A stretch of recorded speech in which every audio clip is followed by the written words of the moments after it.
Can we at least just discuss how schools are contributing to the demise of the West? Frankly, I don't think they're just contributing to the demise of the West. They are leading the charge. If the children are not being taught these things, how can they possibly feel British?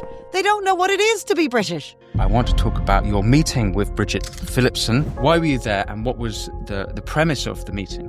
Well, I went in and said, right, I've got a bunch of questions. Can you answer me this? Can you answer me this? Can you answer me this? And so on. I was behaving like a journalist. And do you want that to happen at a political level? Or at every level. I'm trying to figure out why would she be putting this bill through. There can only be two reasons. And if you genuinely think that centralising everything in the state and taking freedoms away from head teachers and believing in equity over equality of opportunity, well, that's Marxism. She just doesn't understand that what she's doing is actually going to harm them. You cannot save the West without saving our schools. It's impossible. The future of the country, it's our children. Lots of these people marching in the street, showing hate. They were born here, right? So if they were born here and went to school here, why is nobody then questioning what's going on in our schools? Before you hear from Katherine Birbalsingh, I ask if you want to support this show. All you have to do is press subscribe. If you do that, I can have more phenomenal guests like Katherine Birbalsingh exploring the issues you want to hear about and that the mainstream media won't touch. But without further ado, Katherine Birbalsingh. Katherine Birbalsingh, welcome back to the show. Delighted to have you back on. And you have been busy. Lots to discuss with you. I want to talk about your meeting with Bridget Philipson, which I learned that she asked you to lower your tone. Well, that's what she says. That's what she says. Well, actually, I don't know about her. That's what her officials say. Right. It's her officials who were intimidating and they're staring and they're grumpy, they were sort of growling and huffing and puffing at us. She was always perfectly polite. She didn't say lower your tone. What she said at the beginning was, I'd like to cool things down. And that was because I was peppering her with lots of questions. Okay. And I wasn't being deferential, let's say. Okay, so maybe we start this. And you've published an open letter. This is last week. Yes. We can talk about this exchange. Like before we go into Labour's reforms, education reforms, what this means for education in Britain, why they're doing it, and the ideology behind it, which I'm very keen to get into. Yes. I want to understand this incident. What happened? Why were you was it at Downing Street? Where was it? The Department for Education. Department for Education. Why were you there and what was the premise of the meeting? Well, I wrote a first letter in January, which was an open letter,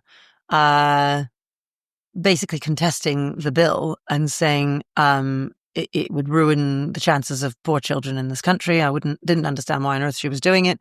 It was quite long, explaining what various different parts of the bill and why it wouldn't work, and also explaining how schools in the last decade and a half have massively improved with the freedoms that academies have, which I can explain later. These are freedoms that she wants to take away.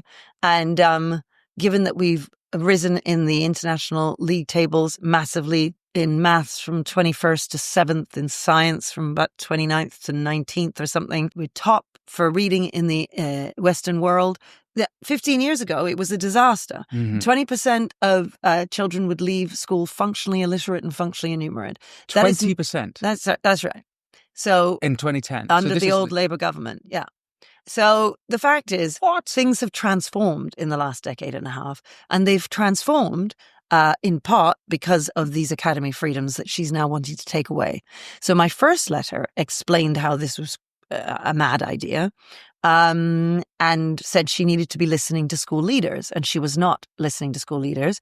Why wasn't she coming? She doesn't want to come and visit my school because in the Commons she had refused to congratulate us for being the top school in Progress 8 for the last 3 years. It's never been done before. We've been top in the country, and she was asked by another MP if she wanted to congratulate us, and she refused to do so. I had nothing to do with her at this point. Weird. And yes, exactly. It was a bit weird. And then I'd invited her to come and see the school. She was refusing. I then wrote this letter inviting her again, but it was also a very long letter saying all the various problems that I find with her bill that she's trying to push through Parliament at the moment. This made quite a stir in the media. And so her team got in touch and said, would I come and visit? Now, it's my belief that she asked me to come and visit, as she also spoke to some other trust leaders after my letter had gone out, because they had to. They had to show that they were now going to talk to trust leaders and head teachers, because I was accusing her of not doing so. So she had to do something. And so they made that move. They spoke to some trust leaders. Interestingly, no amendments on the bill have been made thanks to what the trust leaders were asking for. So that made no difference. And then she met with me. And when we arrived, it wasn't just me, it was me and my deputy. When we arrived, one of the officials said, you've only got 30 minutes. And she said it a couple times, 30 minutes. This is the same woman who wrote those minutes. So that's why I say we need to question these minutes that they hastily put out. Yes. Because they're their minutes. I did think to myself, perhaps I should be recording this meeting when I went in. And then I thought, well, that's probably illegal and I probably shouldn't do it. So I didn't do it. But now I think, oh gosh, maybe I should have. But you know what? I'm not going to argue over the details. I will point out, however, she never told me to lower my tone. What she said was she wanted to cool things down. Okay. And it is true that I was asking lots of questions and I wasn't behaving like a normal teacher. Teachers, when they're invited to meet the education secretary, are extremely deferential. They're so happy to have been invited and to have been chosen. The honour, yeah. The honour of going in, and you're sort of bowing to power. Not Katherine Birbalsingh. Now back to the interview. One of my questions, of course, was, do you want to be leader of the Labour Party? And I have to say, she gave a definite answer to that. That one was a clear one. She said, no, I don't want to be leader of the Labour Party. So, that was one clear answer. Why would you ask her that? What's that relevant to? Okay, well, one, that's the word on the street. That's what people are saying within Westminster, the political world. But why is it relevant to your work in education? Okay, so why, I'm trying to figure out why would she be putting this bill through? And there can only be two reasons. Because it's obviously going to harm schools. So anyone who knows anything, it's obviously going to harm schools. We are going to get into the bill in one moment. Why that is the case, yes. So why would she do it? So I can only think of two reasons. One, it's a grab for power, that what she wants is to be leader of the Labour Party, and that means she needs to do what she believes the unions want.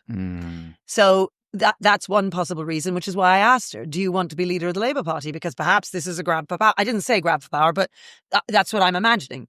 She said, no, fine. The only other explanation is that she's just a Marxist at heart. And people are always up in arms saying, how can you call her a Marxist? What they don't realize is that I'm actually being complimentary of her. When I say that, I'm not insulting her. I'm saying, well, actually, you've got integrity. You genuinely believe in what you're doing because you're a Marxist. Because that's either you're doing it, for reasons that are about grabbing power, or you're doing it because you genuinely think this will help children. And if you genuinely think that centralizing everything in the state and taking freedoms away from head teachers and believing in equity over equality of opportunity, well, that's Marxism. I mean, yes, I don't think she's going to seize private property. No. But in every way that a modern day Marxist would be, that's what I think. I do believe she is a Marxist for that reason. You said so in the letter. This is about a Marxist ideological dislike of academies, and no one is fooled by claims to the contrary. Yes, indeed. Okay, so you've kind of, in this letter, you say she doesn't understand the policy that she's put through in the reforms. Now, well, shall I explain some of the things that are wrong? So there are very few freedoms that we head teachers have. I believe in state education, and it would be wrong if we only had private education. It's good for us to educate all of our children. Should all schools be exactly the same? That's the question that needs answering. Bridget Philipson thinks they should be. I don't. And lots of school leaders don't. Lots of school leaders agree with what I'm saying, are privately saying so. They're too scared to speak out. I think because it's the Labour Party, and you really shouldn't speak out against the Labour Party, plus their trust boards and their governors and so on, they would feel very uncomfortable about the head teacher coming out in the press because, well, look at me, it's not a very nice experience. So they stay quiet, but they're very much against it. As an example, one is uniform. Now, listeners may think, well, what's the big deal about uniform? Uniform needs to have a brand. When the England football team goes out to play, they all wear the same shirt because they're part of a team and they belong to that team. They belong to England. At Michaela, we have branded items so that the children feel like they belong to Michaela. In order to create that feeling of belonging, if you need branded items. Now, I think this is something Bridget Philipson has never given any thought to, because why would she? You know, she's a politician. She doesn't think about belonging, or she doesn't value it because she's perhaps a bit of a lefty and would prefer to burn the flag. I don't know. I mean, that I'm guessing. But with the uniform, you want to have your blazer. Now, the tie, I mean, I think about us and I think, well, we could just have a dark blue tie without our logo, the leaf on it, but it would just look a bit awful. And the tie, it really isn't, you know, it's an extra £1 to get that leaf. And we sell secondhand uniform. And also lots of schools use ties for prefects and to denote different leadership roles for the children. Now, we don't, but lots of schools do. So to take away the possibility of branding the tie is a problem, because she's saying there can only be 3 branded items, you see. Now, we brand the trousers that the children wear with a little leaf again. Why? Because the trousers are probably the most problematic of a uniform. Why do you want children to wear it? Because the girls will sexualize themselves by wearing very tight trousers, and then this destroys the harmony between boys and girls in a school, puts girls at risk, quite frankly, and really does divide the girls, the girls who behave and the girls who don't behave so much and who want to be, to wear their trousers in this way. When you have a particular trouser that is the Michaela trouser, they can't do that. They're not going to buy tighter trousers. It's impossible. You make it so your trouser doesn't do that. Now, sorry, this is a specific type of trouser that's been recommended or compelled. So because it's a school trouser, as opposed to skirts, because well, you could have a skirt, so you would also surely it's better to have trousers than skirts, because right. Well, so what's interesting about the skirt? You see, I'm getting into details now, which is great, because of course, if you're on the BBC, you got 30 seconds to speak. You can't explain this. We have stuff. A little bit more time. So the skirt, what girls will do is they'll roll their skirts up so that they're very, very short. Again, it's a sexualized thing. It puts your girls at risk. Any head teacher needs to be looking after their girls. Now, if you brand your skirt, what we do is we have a gold band that goes around the skirt. And you can tell, the teachers can tell how far the gold band is from the waist to see whether or not it's been rolled up. Oh. You need something, and same with the leaf on the trousers. The teachers can, at sight, note, oh, that's not a pair of Michaela trousers. And then that means the culture of the school does not end up falling apart. So you need, we're just talking about, there's 2 branded items, blazer, so skirt, trouser, blazer, tie. Well, she's saying only 3. And wait, one hasn't even got to sport yet, right? Now, so you're only allowed 3 branded items of clothing across the whole school, and this is part of this is what she's pushing reforms, through. Bridget Phillipson's reforms, and including sports uniforms. Yes. Now, what I'm saying is that what I tried to explain to her in my letter and in person was that, look, you're not a school leader. I'm telling you that if you take away the possibility of these branded items from schools, the schools, every time we get 800 visitors a year, they come to the school, they say to me, how can we improve our school? We have a problem with behavior. Now, your listeners won't necessarily understand this, but the fact is, uniform is how you change your behavior for the better. Okay, that's where you need to start. So in the same way that Giuliani turned around New York with removing the graffiti from the subway cars, it's the broken windows theory. So broken windows theory, to explain, is you have a house that's abandoned. All the windows are intact. If you leave all the windows intact, they remain intact. You break one window, within a couple of days, all of the windows will be broken. That's broken windows theory. You start with the tiny things. The pennies take care of the pennies, the pounds take care of themselves. And so I always advise everyone, start with uniform. And then I tell them precisely how to do it, how you get everyone on board with the staff and the children and the parents and so on. And I've done it. I've done it. I changed around my last school that I worked in as a deputy head, transformed because of the uniform. We used to have fire alarms that would go off every week. Fights in the corridors and in the classrooms. All I did was sort out uniform, and all the other bad behavior stopped. It was amazing. So you need uniform. Desperately need uniform. What's the logic from her point of view about saying there can only be 3 branded items? Okay. She's saying, well, it's expensive to buy branded items, which I understand. All of us in schools worry about the poorer families who aren't able to afford that. So we have systems to support them. For one, we go for uniforms that our uniform is not very expensive. In fact, even The Guardian had to admit that. So when they come after me, they look for ways, it's because she just wants an expensive uniform. First of all, why would I want an expensive uniform? I have poor families in the inner city. Clearly, I want the uniform to be as affordable as possible. So we choose items that are cheaper.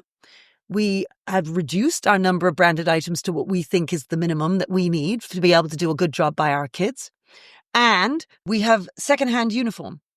So all the kids bring back a uniform and they're growing out of it, and then we sell it over for nothing. You're looking at £5, £10 for a blazer. It's nothing. So families have access to branded items that are very inexpensive. There are families in all schools that have difficulty paying for uniform. The schools pay for it themselves. So this idea that you have to reduce our ability to use uniform to transform our schools for the better, well, it's not true. But she doesn't know. So that's uniform. Like giving you another example. One of the freedoms we have is over the curriculum. So now people listening say, well, of course you need a national curriculum, right? Obviously, everyone should learn exactly the same thing. Okay. So you've got kids in the inner city who arrive at 11 years old with a chronological reading age of a 6-year-old. We need to catch them up.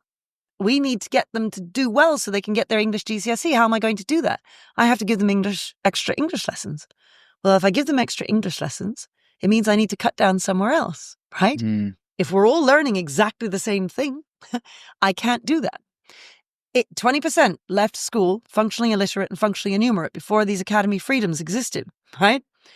So at our school, you'll find we do a lot of English and maths and science because our kids come without those skills. And we want them to have those basic academic skills to be able to compete with the boys at Eton and the top private schools. Those top private schools or a more middle-class intake somewhere, they don't need to do that. So of course they shouldn't do that. They'll have a whole variety of other subjects. We, for instance, do not offer design and technology. That's one way in which I claw back some time in order to do more English and maths. And this benefits our children greatly. Not one of our children, they're all leaving with their English GCSE and their maths GCSE. We get the best progress in the country. Part of the reason is because we think in a very bespoke way to tailor our curriculum according to what our kids need so that they can do well in life. And we enable huge amounts of social mobility. She hasn't thought about that. She just thinks national curriculum. It's good for everybody to have the national curriculum. So she's pushing through a bill right now that's going to make schools follow the national curriculum, while at the same time, right now, there is no national curriculum. Guess what? She hasn't written it yet. Right now, there's a curriculum review. So she's pushing through a bill to force us all to follow a national curriculum that we don't know what's on. We don't know what's on it. Right? Wow. And then in 2 months' time, she comes out with it and says, here it is. But you've already had to agree to following it. I mean, it's just, it's unreasonable behavior. At the very least, it should be the other way around. And like I say, I've just given you one example there with the curriculum, but there are so many others. A famous example of the curriculum, or something that caused quite an uproar in January, was the Latin, what's going on with extra funding for Latin that's been removed. Have I understood that correctly? Yes. And not just Latin, physics, maths. So there was a Latin for Excellence program. Children were halfway through their GCSE. Well, more than that. They're coming up to the end of their GCSE. She pulled the funding for this. The only explanation I can think of is that she really doesn't like Latin. And why? Because it's considered to be elitist. I don't know. It baffles me. I don't offer Latin. So I have no dog in this fight. But there are schools in the north, deprived schools, with deprived kids finally able to access Latin, and the funding's been pulled. The Maths Advanced program. There is this Russian guy, Alex Gurko. He has pumped all of his own money into trying to build maths up in this country because he wants Britain to be able to compete with Russia. I mean, well done him, you know? And I mean, he's a very rich guy, pumped a whole load of money into this. They have halved the funding for the Maths Advanced program, which trains maths teachers. So we'll have fewer maths teachers in our classrooms as a result. And it has managed to get 50% more state school pupils taking maths at A-level. Why would she want to cancel that? I have no idea, but that's what she's done. She's also pulled the funding for physics. I mean, I don't understand. So that, fine, she's done all of that. So other freedoms. There is a freedom around pay. Some of the academy chains pay their teachers more. Now, I think with the arguing that's been going on in Parliament over this and in the committee meetings, I believe that an amendment is going to be made to pay so that, because she was proposing to cut teacher salaries. That's what she was proposing to do. So you see, I don't think she realized that. I think she's put out a bill and she doesn't know the repercussions of her own bill, because I do genuinely believe she wants what's best for poor children. I believe she wants to help them. She just doesn't understand that what she's doing is actually going to harm them. You say you don't understand, but is it actually a budget thing, and it's a way where if we can lower funding here, we have more money, we can move over there? And is that not what the kind of VAT, the removal of VAT exemptions for independent schools? Yes, so that she's done. So she's essentially making private schools charge their pupils more, charge those families more. And I suspect that comes out of a feeling of this is not fair. Private school kids shouldn't have that education, so they're going to pay for it, and we're going to remove their exemption on VAT. I think she doesn't care that, you know, she's thinking about Eton and Harrow, where the families really are very wealthy. She doesn't really care about the little guys who are, you know, some small private school, and lots of them are now closing as a result, where families are scraping together money to be able to send their child to one of those private schools. I mean, I do have my own criticism of private schools, though, which is that once upon a time, they used to lead the country in showing what a brilliant traditional education looked like. That is no longer the case. Private schools don't provide a brilliant traditional education. And so, you know. Why is that? I mean, let's take a little a detour here, but why is it that they no longer do that? Because of wokeism, because they're privileged and white and they feel bad about that. So how does that manifest in the classroom? They're decolonizing. They're not teaching in the way that they used to. They teach. I mean, I get all kinds of materials sent to me from people of the kind of stuff that they teach children in private schools about how white people are racist and black people are good, and that how to be an anti-racist, and all the stuff around gender that they encourage, the kinds of speakers that they have in from the outside to talk to their pupils, the decolonization that's going on in terms of what they might read. I'd say it's at the forefront of private schools in a way that is less so in the state schools, actually.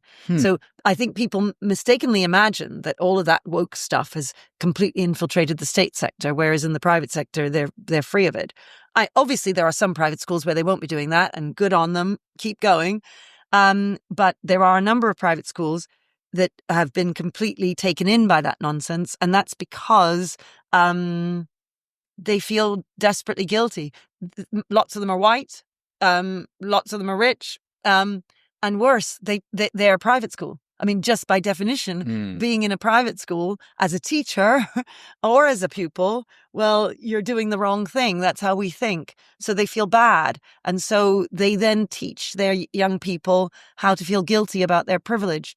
which, of course, those young people are going to go off and run the country, right? Mm. And they take their guiltiness with them and then end up in positions of power like Bridget Philipson is. It seems to me that you don't actually represent necessarily all teachers, because when you're speaking there, I actually think of these teachers, even private schools, and I imagined, like Bridget Phillipson's, if you're right, they would also be Marxist. And I sort of remember that from my education a little bit. We know that in the universities, there's predominantly the professors are on the left, not just in Britain, but in America. I believe across the West. What's your relationship with other teachers? Do you feel like you're representing a sort of a teacher, a body of teachers here, or are the unions very much against you? Are the unions, you suggested at the beginning that Philipson might be trying to entice or woo the unions. Where are they on this? And what's this? So can you paint a picture of teachers in Britain today? Okay, so the school leaders, I think every one of them agrees with me. So they all want to keep their freedoms. One more freedom I forgot to mention is around recruitment. So recruitment is a huge problem for schools. One way we're allowed to currently recruit is I can recruit a teacher who has not got the bureaucratic stamp of saying, I've got this qualified certificate.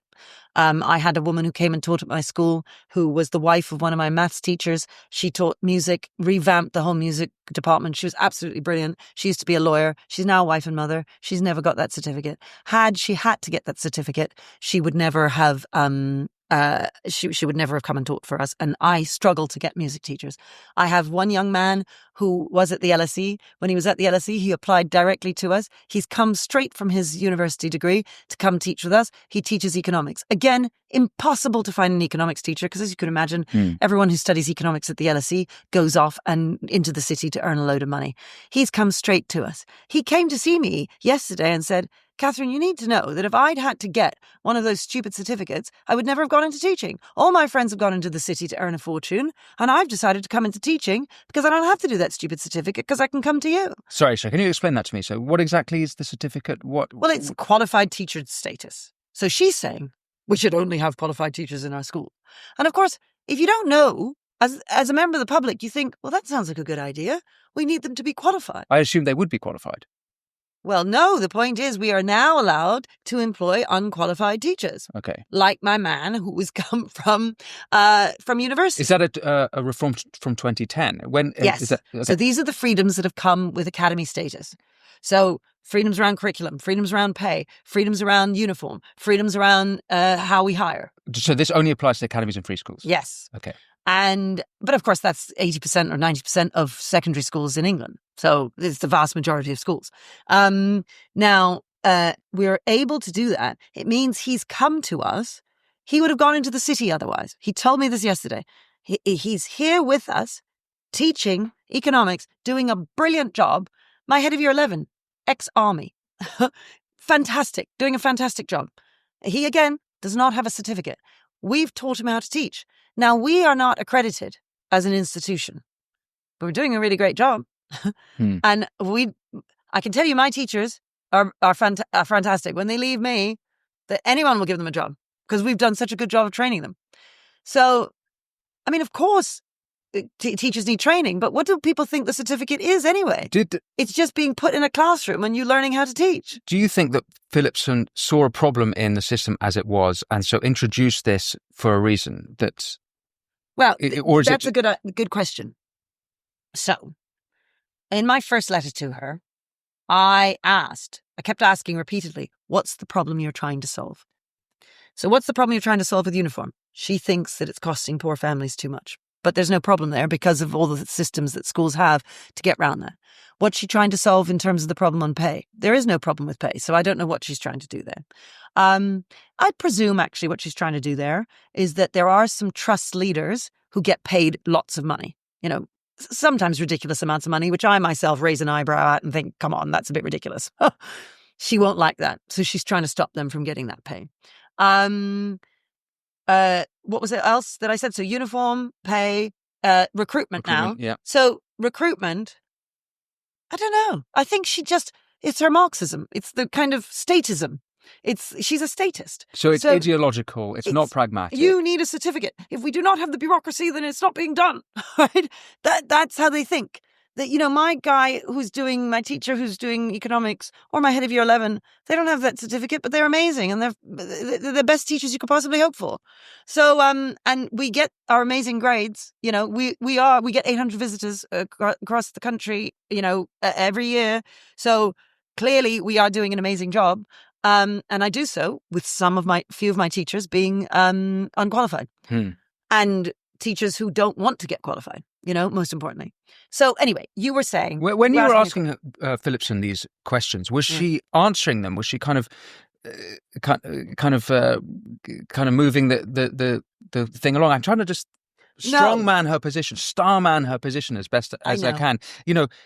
I'm not sure she would openly say she's a Marxist. She might not be offended by such an accusation. No, she's very upset about that. She is upset about that. The one thing she asked me, which I thought she really genuinely wanted an answer, was at the end, she said, "Why do you continually call me a Marxist?" So she's offended by the notion that she be a Marxist. Right. So maybe she's not one. Well, I explained why, and she didn't then respond. She didn't explain why I was wrong, and I just told her what I told you. Okay. She didn't... Most of the time, she was unable to... She would give some kind of platitude, but there was no real answer to anything. I'm guessing at why she doesn't like the CEOs being paid as much as they are, some of them. With recruitment, she likes the bureaucratic stamp. When you're a statist, that's how you think. I'm guessing. It could also be that she wants to be leader of the Labour Party, and so she's just doing what the unions want in order to become leader. I don't know. But what I can tell you is that this stuff is all bad for schools, right? Yeah. She's reducing my ability to employ staff. So, what you asked me a question, and there's a question about teachers that I just want to go back on. So let me answer that about teachers. Yeah, our teachers, so school leaders, definitely. They're all 100%. They would agree with what I'm saying. Well, hang on a sec. A minute ago, you said 80%. No, I said 80% of them would I see. Fully Are support academy. You. Now, the reason No, I said 80% of schools are academies. Oh, yes, you did. Yeah. Sorry, yeah. So you said the majority of teachers would support your position. So it's true when I'm saying school leaders, I'm talking about the school leaders of academies. I don't know about school leaders of ordinary schools. But the school leaders of academies who are using those freedoms would not want those freedoms taken away. Why would they want those freedoms taken away? The teachers, I think a lot of teachers have no idea what's in this bill. I also think that it can be difficult to understand all of these complicated reasons. I'm trying to explain it to you, but it's hard, isn't it? And it's taking me a long time. So they might not really understand. I do think, obviously, there will be teachers on the far left who will be very angry about what I'm saying just because I'm saying it. And they would back Bridget Philipson all the way simply because she's doing things that I would consider to be more of the far left. But you have said that in a lot of these schools there's just a lot of leftists and Marxists, so presumably they would support her. Yeah. I don't know about the ones who are central left, but the ones who are more far left, they would definitely support her. Part of, in asking the question, famously, there have been teacher protests against the academies and free schools over the years, not just online protests, but, outside schools. And so there is a tension within education, between teachers. And I just want to understand that from your point of view. Yes. So obviously, the 80% of secondary schools that are academies are filled with teachers. So all of those teachers are clearly happy to work for academies, just to be clear. It's not that all teachers are against academies. The vast majority of them work for academies. So you're remembering the days when Michael Gove was forcing academy status on schools. And so people would protest that who were perhaps working at that school. Mm-hmm. Since then, we're long moved on from then. 80% of them are academies. Teachers are working there. That's fine. There are teachers, of course, that are against academies. And why are they against academies? I suppose for the same reason that Bridget Philipson is, which is that they want, and of course she tries to pretend that she's not against academies, but it was obvious to me in the meeting as well. Every time she said the word academy, she'd kind of twist her face with disgust. She said forced academization. At one point she was so angry. That's interesting. So she got angry at the idea of forced academization. Well, and also just academies. She'd say, the worst schools in the country, those are academies too, There was very much, yeah. Okay. Of course. So being an academy isn't foolproof. It doesn't mean you make a school into an academy and all is well. Okay, so let me explain. So those freedoms that come with an academy bring accountability and they bring responsibility.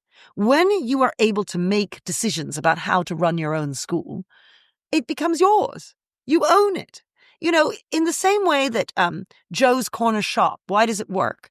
Because Joe owns the shop and he decides, shall I sell orange juice today? Shall I sell apple juice today? Oh, I find that actually the plum juice is selling better, so I'm going to buy more of that. And he's in charge of making decisions about his shop. If someone is telling him from the state all the time how to run his shop, what he can buy, someone is setting the prices that he can sell at, setting the prices that he can buy at. If there's no freedom there, well, he doesn't really feel he owns it anymore. He's just a guy who turns up and clocks in and clocks out and goes home. Now, of course, that is what happens in schools when there are no freedoms. But when you have freedoms to make your school your own as a school leader, and when your teachers are part of that commitment and that energy, then it's your school. As opposed to us all clocking in, clocking out, going home. I'm just a teacher. That's all I am. I work for the state. Da-de-da. I'm a robot. You are your own person, thinking about your community and giving your community what you want. Joe's Corner Store sells plum and apple juice and orange juice, but, Muhammad's Corner Store in the Muslim area over there sells whatever juices Muslims would like to drink. Do you see what I mean? You're framing it very much sort of free market schooling. It's Well, no, because I started off by saying I believe in state schooling. So, and I do believe in state schools. And I believe that there ought to be some restrictions around us. I mean, I'm only named a few freedoms. There's not very many. I mean, we can't go completely wild. Her position was, but we've got to control the curriculum because what if schools just decide to do whatever they want? And I said, well, name one. Name one school where they're not offering a floor. She kept talking about a floor and a ceiling. I said, name one school where a floor core curriculum is not being offered. She couldn't name one. I asked her to name one school of the top 100 schools that have got above 1 on the progress chart. So we got to above 2. There are nearly 100 schools that got above 1. I said, could you name me one of those schools that you've been to visit? She couldn't name me one. Somebody then did an FOI. She has not visited a single one of those schools. Now, I would think as education secretary, you're new at this. You come into position. Wouldn't you want to go and visit the successful schools to find out what they're doing? But remember their official position, which is that Bridget Philipson doesn't need a lecture from anyone because she's lived it. She, of course, has been to school. Well, she's been to school. That is not the same thing as running a school. And unfortunately, I do feel... That means everyone's qualified then for the job. This is it. I mean, about I'm qualified. Which yeah, is but you know what? Well, you say that. I find it sometimes a bit hard to have people listen on what schools need because people can think like that. They sort of say, "Well, I've been to school, so I know how to teach." I went to a football game. I can play Premiership football. That's it. Yeah. I went to the doctor, so I can. Yeah. I can run a hospital. I mean, that it's mad, but it only becomes mad in other professions. I have to say, in teaching, that belief can exist. It certainly exists in Bridget Philipson's team's minds. And this is more ludicrous sad. than Rachel Reeves is, fudging her resume. This is kind of would be the equivalent of I've got a bank account so I can be Chancellor of the Exchequer. That's kind of how ludicrous it all sounds. But that's what they said. They did say. I mean, this isn't me saying it from my meeting. That was their official response that they put out. Do we have any evidence of what Philipson was doing in education before she became? Was she Shadow Minister for Education? Was she shadow before? I don't know. I can't remember now. She worked. So she's been in politics for many years. Yeah. She worked as They worked for her mum once before going into politics. You know what? My problem with her is that she's not interested in listening to school leaders, and she's very clear that she knows better than we do. Mm-hmm. And I'm saying, look, there's lots of us who've done a brilliant job. Come and see our schools. Come and ask us what needs to be done. At the beginning of our meeting, she said, "Tell me some nice stories about your school," which was code for, let's waste the 30 minutes that we've got so that I can say so to that's the what she says journalists. to everyone, presumably. Well, she needed to waste the time. And I didn't waste the time. I kept asking her questions. And of course, because I wanted to get through my questions, I kept going, that's enough. Okay, fine, let's move on. That's enough, And so I interrupted her a few times. I readily admit that. And perhaps I deserved attention for that. But it was either interrupting her or wasting the time, allowing her to waste the time so that I never actually got any answers to my questions. Forgive me for bouncing about a bit, but just going back to the sort of history of academies, am I right in understanding they came in under New Labour in 2000? So it's not like Labour are full stop against academies. No. And, Siobhan McDonough, she stood up in Parliament and argued against Bridget Philipson's bill. And she's a Labour MP. And she said in her local area, in the day when Labour were in power, they tried to get academy status for one of her schools that was failing. And they went through hell trying to do so. So one of the things that they're going to change is the ability for an academy, for a failing school to be turned into an academy. At the moment, if there's a failing school, that 20% or so, and then some primary schools as well. There's a number of primary schools that are not academies. If it's failing, if the school is failing, right now, legally you can just you can turn it into an academy immediately, which suddenly means you can remove the people running the academy, the school leaders and the senior team. You take them out, you bring in a trust that puts in new people. Well, it sounds like a good idea, doesn't it? I mean, it's a great idea. You remove people who are not doing a good job and you fix the school. She's going to stop that from happening. So those schools will then just be left to fester, and they'll get worse and worse. And over years, as McDonough herself said, the Labour MP, she said in those days, it took them years to get academy status. So while Tony Blair did introduce academy status, he did, it was refined very much by Michael Gove. And one of the differences Gove made was making it so that ordinary schools could be turned immediately into academies without having to fight for years in the courts to make it happen. And she's going to take away that possibility now. Because she wants to reduce the number of schools that are academies, you see. She doesn't like academies. So she's pushing through this bill, and unfortunately, bills, who reads political bills? Nobody.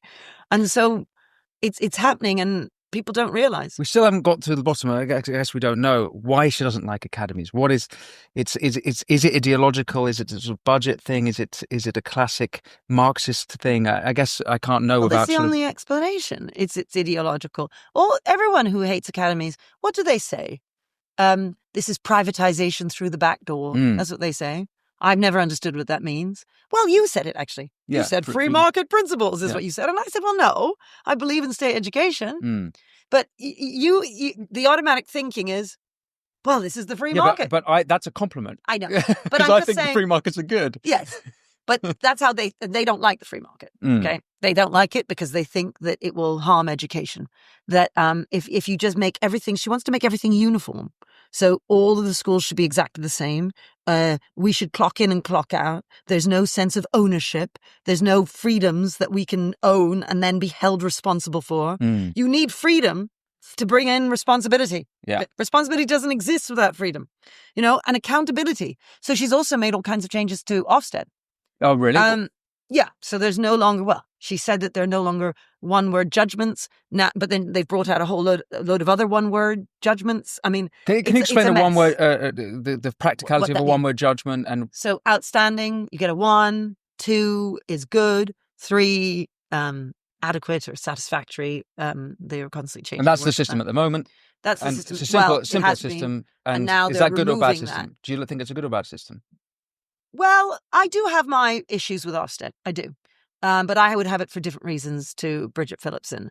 I do think that in the end, heads can end up chasing that score instead of thinking what's best. Instead of using their freedoms and their the ownership that they've got of their school, really owning their school and making that difference to their kids. They're too busy chasing Ofsted, But the fact is that I think she's made a mess of this thing because it's yes, you mess can of get the rid Ofsted thing. Of the Ofsted thing. I mean, what has she done well? No, hang on a second. I haven't understood why she's made a mess of the Ofsted. Well, because she's got rid of these one-word judgments, and now the head of Ofsted, he's brought out essentially other one-word judgments. What is it? Can you not make the case that this is more detail, and so we can get a more colourful picture of schools and how they're performing? Is that the case for it? No. What is the case for it? Well, the case for it is that there was this sad situation where Ruth Perry, this head teacher, committed suicide because of her Ofsted report for her school. And it was a very sad situation, and my heart goes out to her family. It really was just awful. And so her family were demanding some kind of reform for Ofsted. When was that? Oh gosh, I lose track of time now. But was several it recently? months ago, Several months within ago. the last year, I suppose. And so that was very sad. And I suppose there's been pressure on reform for Ofsted. But it hasn't been thought through. All of these reforms just haven't been thought through. And unfortunately, I do think that we teachers, I mean, you and I were talking about this earlier, where I worry that people don't realize just how important schools are. Not just for social mobility, for poor kids, which of course I've dedicated 25 years to making happen. But it's important for the culture of a country.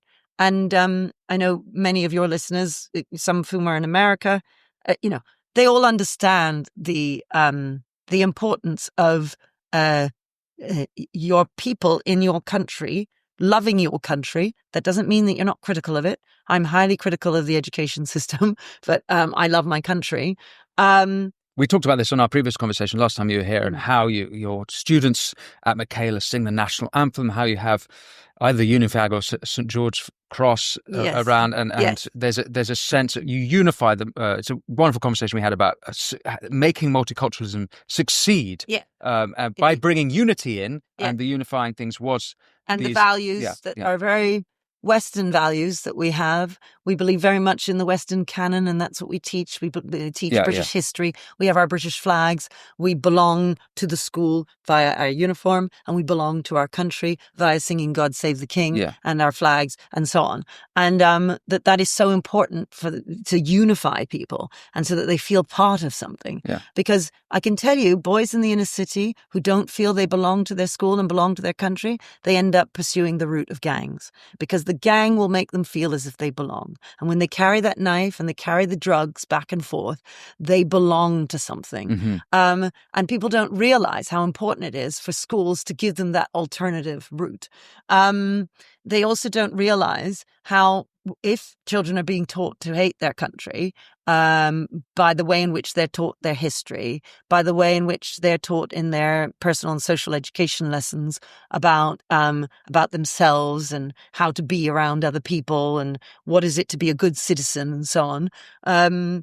If they're being radicalized, and when I say radicalized, I don't necessarily mean in an Islamic way or in a right-wing way. I just mean being radicalized to hate the establishment, because the teacher feels that that's what we should be doing with children, is turning them into revolutionaries. Or hating Britain. Forgive me for going back to curriculum here, because obviously we've discussed, you've made the case for why you want freedom in curriculum. But on this, and so recently, I think last week, there was a polling suggesting that something like 20% of young people feel like proud to be patriotic and feel like they would be prepared to fight for their country. Mm. It seemed to me, and maybe this is just my ignorance, forgive me, I might have been to school, but unlike Bridget Philipson, I don't think that makes me qualified in this department. One way of instilling a sense of patriotism and a sense of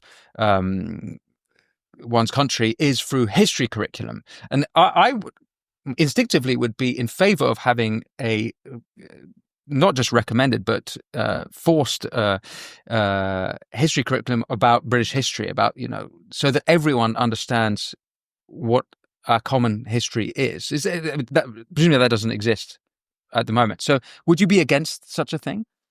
Well, it's an interesting perspective. I do believe in freedom, and I do believe in school leaders doing what they think is right for their children.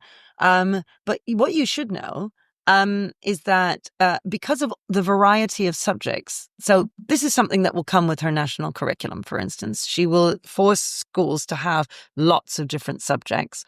And if there are tons of subjects, well, there are some schools that only have one history lesson every 2 weeks. And if you have poor behavior in your school, you might get 30, 35 minutes worth of history teaching going on in that time. And if you have group desks and you like group work, and if the children aren't listening, the children are not learning much history. Only 40% of the country takes history GCSE, right? So that means you've only got 3 years of history, year 7, 8, and 9 at school for the majority of the country, with perhaps one lesson of history a week if you're lucky. You might get an exceptional school where they're traditional and they give you 2 lessons of history. We give 2. That's all we can afford to give. Now, of course, we have very strict discipline. We have great teaching. So our kids learn a lot of history. But you will find that in some schools, what is their history teaching? They teach about Jack the Ripper because they think it's gory and interesting for the kids. They'll teach about Titanic and they watch the film with Leonardo DiCaprio, for instance.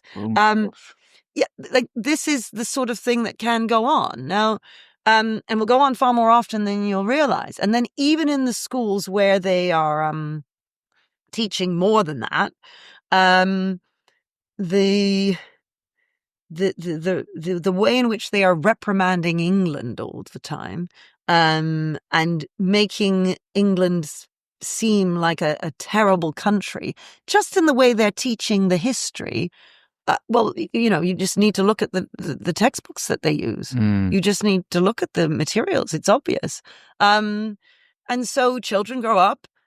I mean, it's not just the way they're taught history. It's also the fact that they don't have a British flag, that they're not allowed to really celebrate the fact that they're British. I mean, to the point where you see people being told that they're of the far right if they celebrate being British. And so... Wait, not in schools? No, but you see it on Twitter and so on. Sure. Where if you see people... celebrating being British. That's all. Yeah. Before we started filming, you told me that actually, of course, we've been talking about Labour and the Marxists and the left's destruction of education. But you said before we were rolling that the right haven't been much better themselves. Perhaps you can expand on this and why you think that. Yeah. So. I think people on all sides of the political spectrum don't understand how important schools are.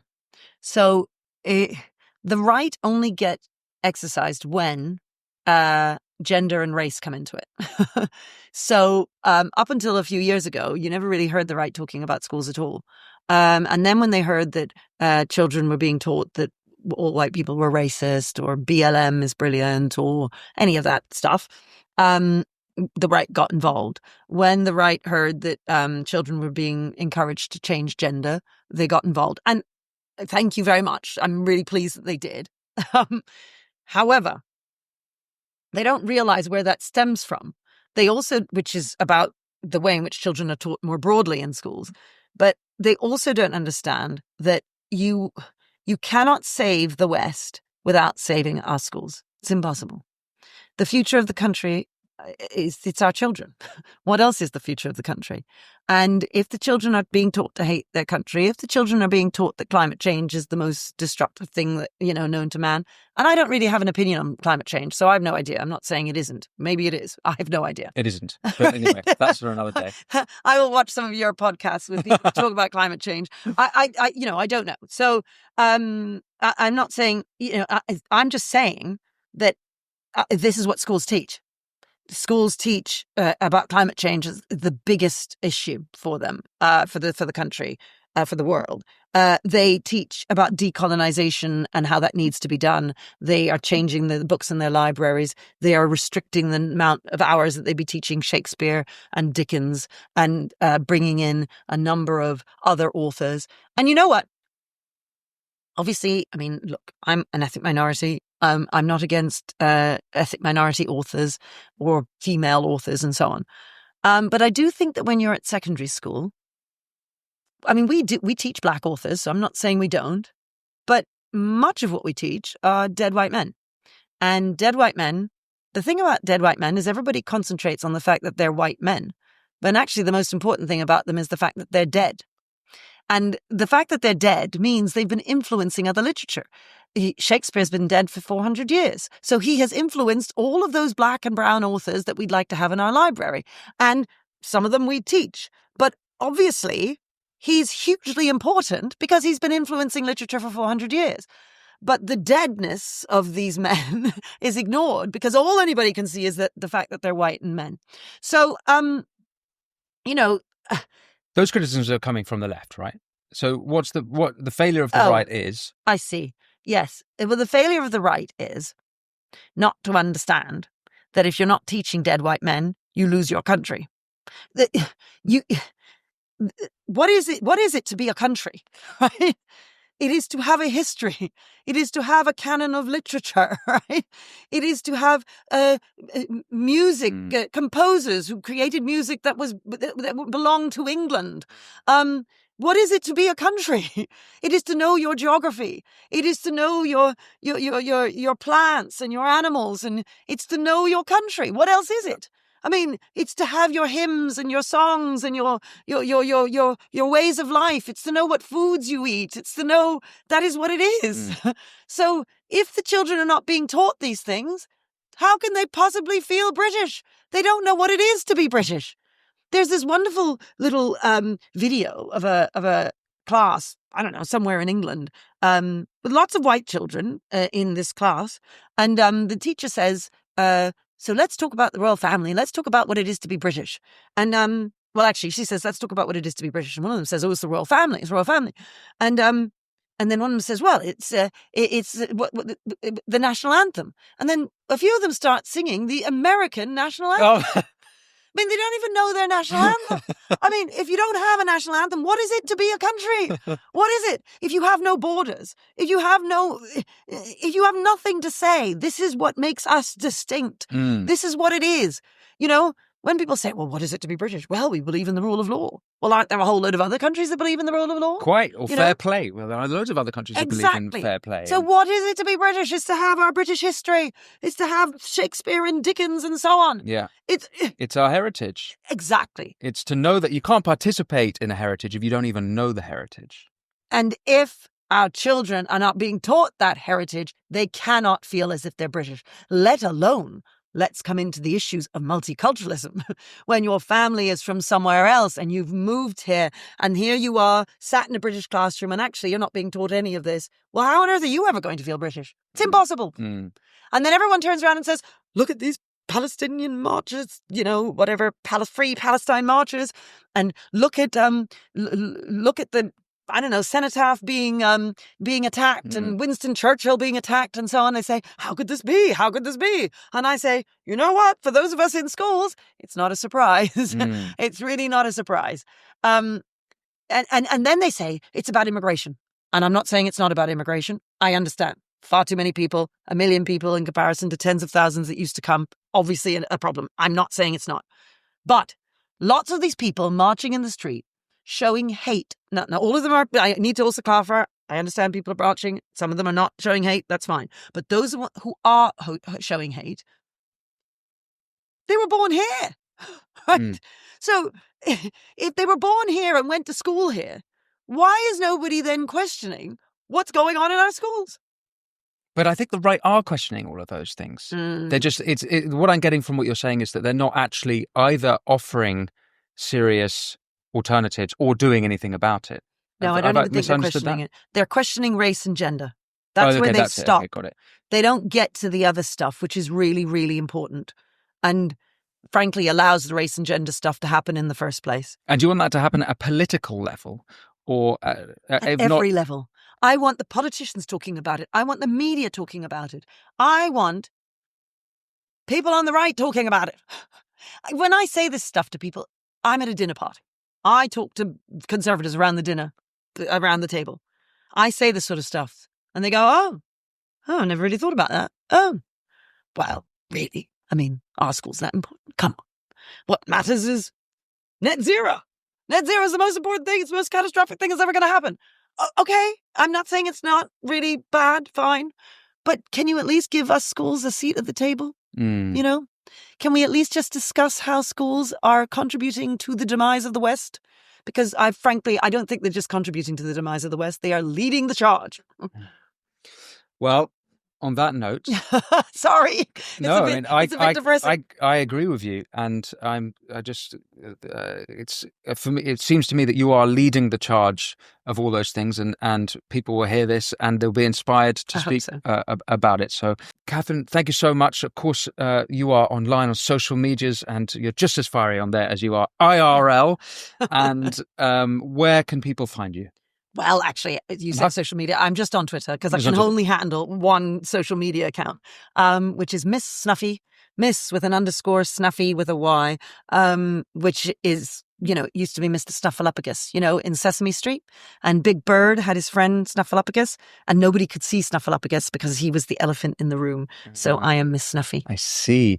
And if people want to support you, apart from following you, how can they do so? Well, why don't they come visit us at school? Come visit the Michaela in Wembley. Just go on our website, michaela.education, find us, book in. There's a whole system. I have Americans coming for your American audience. They fly over and they come and visit us. And you just come and see us.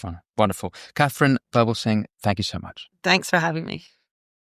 Thank you for watching the Winston Marshall Show with Katherine Birbalsingh. I ask if you want to support this show, all you have to do is press subscribe. If you do that, I can have more phenomenal guests like Katherine exploring the issues you want to hear about and that the mainstream media won't touch. But until next time, be well.